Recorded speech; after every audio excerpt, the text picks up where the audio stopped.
saya akan melakukan wawancara dengan salah satu mahasiswa dari Universitas Negeri Malang mengenai tugas saya, yaitu perancangan dan pengembangan produk komersial. Baiklah, daripada lama-lama langsung saja kita melakukan wawancara dengan salah satu narasumber. Yuk, kita langsung dimulai wawancaranya. Baik, sebelum wawancara dimulai, monggo Kak Fitria bisa perkenalkan terlebih dahulu. Perkenalkan, nama saya Fitria dari Universitas Negeri Malang, jurusan Biologi. Baik, di sini saya akan menanyakan beberapa pertanyaan mengenai pengembangan produk yang saya akan kembangkan.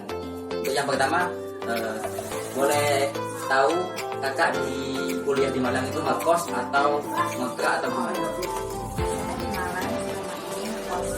Oh, ngekos ya. Jadi kalau misalkan ngekos itu kan biasanya anak kos itu identik dengan makanan cepat saji atau masak sendiri. Kalau kakak sendiri dalam kuliah itu masak sendiri atau beli di warung-warung cepat saji? Kalau dari saya, beli di warung. Karena di tempat kos saya tidak menyediakan fasilitas umum seperti dapur. Tapi setahu saya, ada beberapa teman saya juga bisa masak sendiri dengan fasilitas kosnya yang ada dapur. Jadi kalau kakak ini beli di warung-warung ya? Iya. Kan saya tahu kalau membeli di warung-warung itu kan dibungkus pakai kemasan plastik. Itu bagaimana kak? Apa? Kan biasanya kalau kemasan plastik itu kan susah terurai. Nah itu tanggapan kakak itu gimana mengenai kemasan dari produk yang kakak beli itu? Sebenarnya dengan perkembangan yang sekarang lagi dijalankan dengan pengurangan sampah, sebenarnya penggunaan plastik itu sangat tidak efektif dan sangat merusak lingkungan karena menyebabkan banjir dan lain-lain.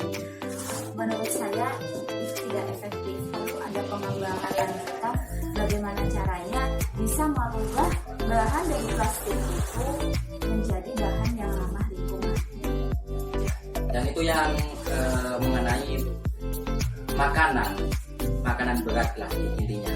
Kalau misalkan pasti kan anak kos itu selain makanan berat itu pasti identik dengan nyemil gitu lah kan. Apakah benar? Kalau kakak sendiri itu biasanya nyemil apa kan? Kalau boleh tahu. Kalau saya dan teman-teman di kos itu sukanya yang keripik-keripik yang rasanya gurih sambil ngerjain tugas itu nggak bosan. Keripik yang salah satu contoh keripik yang kakak konsumsi itu keripik apa?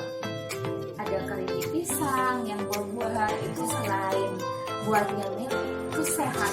Jadi kalau kita nggak suka makanan yang basah, kita bisa beli makanan yang kering seperti contohnya nafas, keripik pisang. Jadi saya fokuskan ke salah satu contoh keripik yang kakak konsumsi itu kan ada keripik pisang. Nah, yang saya tahu itu keripik pisang itu kebanyakan dijual di warung-warung dengan menggunakan kemasan plastik. Itu kan apakah betul? Ya. Saya tahu kalau kemasan plastik itu susah terurai. Itu bagaimana mengenai tanggapan kakak mengenai masalah kemasan tersebut? Apakah ada saran atau gimana? Kalau saya sarankan ya, yang sekarang lagi booming itu ada yang namanya bentuk kemasan yang dia itu grade A atau bisa dibuat wadah makanan dan bisa dipakai lagi. Namanya itu container box food. Jadi bisa dibuat wadah si keripik itu sendiri. Jadi container box itu kemasan yang seperti kemasannya salad gitu ya? Apakah benar? Betul, jadi itu seperti plastik tapi dia bisa digunakan kembali. Jadi nggak langsung jadi sampah tapi bisa dibuat makanan yang lain. Siap. Jadi untuk pengembangan dari kemasan yang kakak sarankan itu pakai kemasan kontainer box dengan alasan kemasannya itu bisa digunakan kembali. Ini saya akan menanyakan kembali kak. Jadi dalam sepengetahuan saya keripik pisang itu dijual atau dipasarkan itu kebanyakan rasanya itu rasa original sama rasa manis. Apakah dari kakak ada saran lain mengenai inovasi rasa? Kalau dari inovasi rasa menurut saya dari keripik pisang itu sendiri ada dua jenis yang dijadikan keripik. Ada yang dia sudah matang dan ada yang masih mentah. Untuk yang mentah itu bisa dikombinasikan varian rasa yang lebih crispy, jagung bakar, jagung manis, barbecue, rasa panggang sapi dan lain sebagainya.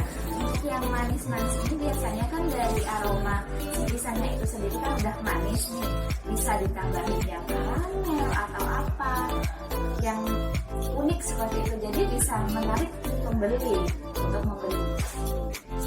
Jadi tujuan dari penambahan yang kakak saranin itu tujuannya agar konsumen dapat tertarik akan produk keripik pisang tersebut.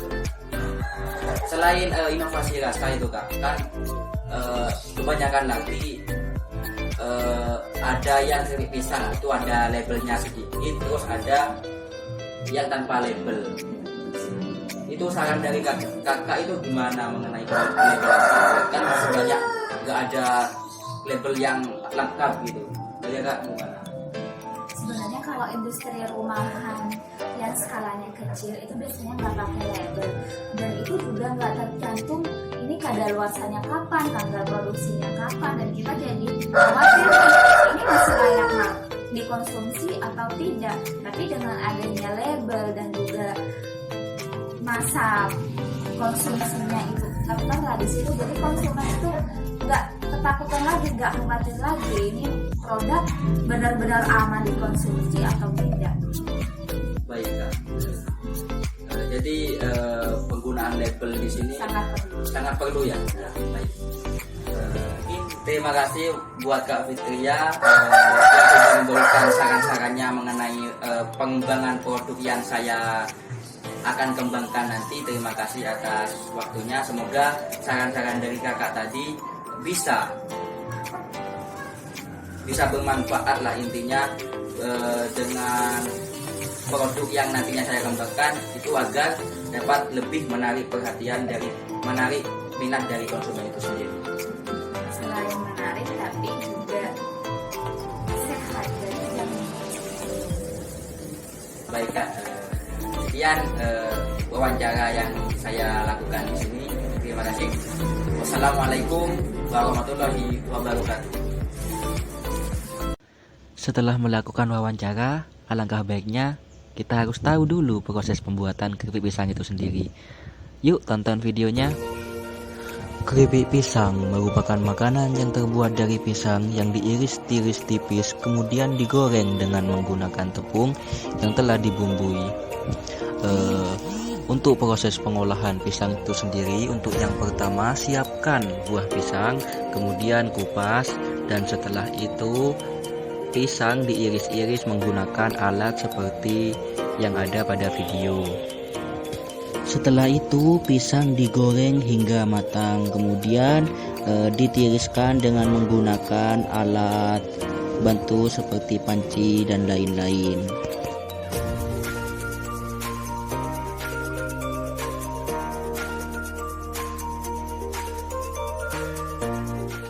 Setelah melihat video tadi, selanjutnya kita harus tahu juga tabel evaluasi gagasan produk dari keripik pisang itu sendiri. Untuk syarat keberhasilannya, itu yang pertama yaitu volume penjualan dengan pembobotan 0,10 dengan penilaian sedang dan memperoleh nilai 2, dikarenakan pada keripik pisang tersebut penjualannya itu masih dalam konteks sederhana, tidak ada penjualan secara online. Untuk syarat keberhasilan yang kedua yaitu perlindungan paten dengan pembobotan 0,05 dengan penilaian sangat baik, tapi nilainya masih 2 dikarenakan pada keripik pisang tersebut masih belum ada hak perlindungan paten.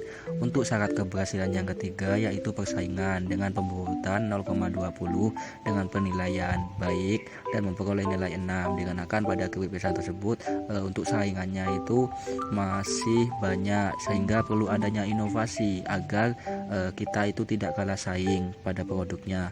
Untuk syarat keberhasilan yang keempat yaitu bahan baku dengan pembobotan 0,20 dengan penilaian B dan memperoleh nilai 6 dikarenakan pada keripik pisang tersebut untuk bahan bakunya itu masih banyak dan melimpah. Selanjutnya yaitu resiko teknis dengan nilai pembobotan 0,10 dengan penilaian sedang dan memperoleh nilai 2 dikarenakan pada keripik pisang tersebut untuk resiko teknisnya itu masih kurang. Kemudian untuk syarat selanjutnya yaitu kesesuaian dengan bisnis utama dengan nilai pembobotan 0,20 dengan penilaian baik dan memperoleh nilai 6 dikarenakan pada keripik pisang itu kesesuaian dengan bisnis utama itu perlu. Kemudian selanjutnya yaitu nilai tambah dengan nilai pembobotan 0,10 dengan penilaian jelek dan memperoleh nilai 1 dikarenakan pada keripik pisang tersebut masih menggunakan kemasannya sangat sederhana dan juga varian rasanya juga sederhana dan labelnya juga sederhana. Dan yang terakhir yaitu terpengaruh pada produk yang sekarang dengan nilai pembobotan 0,20 dan nilai penilaiannya itu B dan memperoleh nilai 4. Dapat disimpulkan bahwa pada keripik pisang tersebut memperoleh nilai total keseluruhan yaitu 29. Hal tersebut masih kurang dengan nilai kesempurnaan yaitu 40, sehingga perlu adanya pengembangan dari produk keripik pisang tersebut. Selanjutnya yaitu identifikasi peluang yang terdiri dari ekonomi, sosial, dan teknologi. Dalam segi ekonomi yaitu yang pertama turunnya angka atau jumlah pembelian produk oleh konsumen dikarenakan pandemi COVID-19 yang hingga kini belum ada pembuat produk keripik pisang yang harus dikembangkan. Yang kedua, produk keripik pisang dapat dikonsumsi atau dinikmati oleh semua kalangan tanpa terkecuali dan harganya pun sangat terjangkau. Yang ketiga yaitu adanya keinginan dari pihak produsen untuk menambah nilai jual suatu produk keripik pisang agar nantinya dapat menaikkan laba dan memperoleh keuntungan yang banyak. Kemudian untuk segi sosial yaitu yang pertama yaitu maraknya usaha atau industri cemilan keripik pisang kekinian di lingkungan masyarakat dan membuka lapangan pekerjaan baru untuk warga dan sekitarnya. Yang kedua yaitu adanya keinginan konsumen dalam hal penambahan varian rasa yang unik. Dan yang ketiga yaitu pola masyarakat yang beralih menuju pola hidup sehat ini membuat adanya pengembangan dari produk keripik pisang tersebut. Dari segi teknologi yang pertama yaitu pengubahan kemasan plastik menjadi kemasan kontainer box agar tidak mudah sobek atau rusak dan juga pemberian label yang menempel pada kemasan agar konsumen dapat tertarik. Yang kedua yaitu disediakan alat yang bisa menjaga kualitas produk hingga sampai pada tangan konsumen. Dan yang terakhir yaitu pemasaran yang masih manual dapat memanfaatkan teknologi internet atau sosial media sehingga produk dapat disebarluaskan yang membuat yang membeli produk semakin banyak. Baik, selanjutnya yaitu value opportunity yang terdiri dari emotion yaitu sensasi merasakan produk keripik pisang yang memiliki beberapa varian rasa yang pastinya enak dimakan. Kemudian yang ergonomik atau kenyamanan, di mana pengubahan kemasan keripik pisang menjadi kemasan kontainer box food dan pemberian label yang unik serta penambahan varian rasa dapat menambah ketertarikan dan kenyamanan pada konsumen. Dan yang terakhir yaitu impact yaitu menggerakkan sektor ekonomi di masa pandemi COVID-19 dengan meningkatkan daya beli produk dan meningkatkan pendapatan produsen. Berikut merupakan prototipe dari kemasan keripik pisang yang khusus ditujukan kepada permintaan konsumen pada saat wawancara.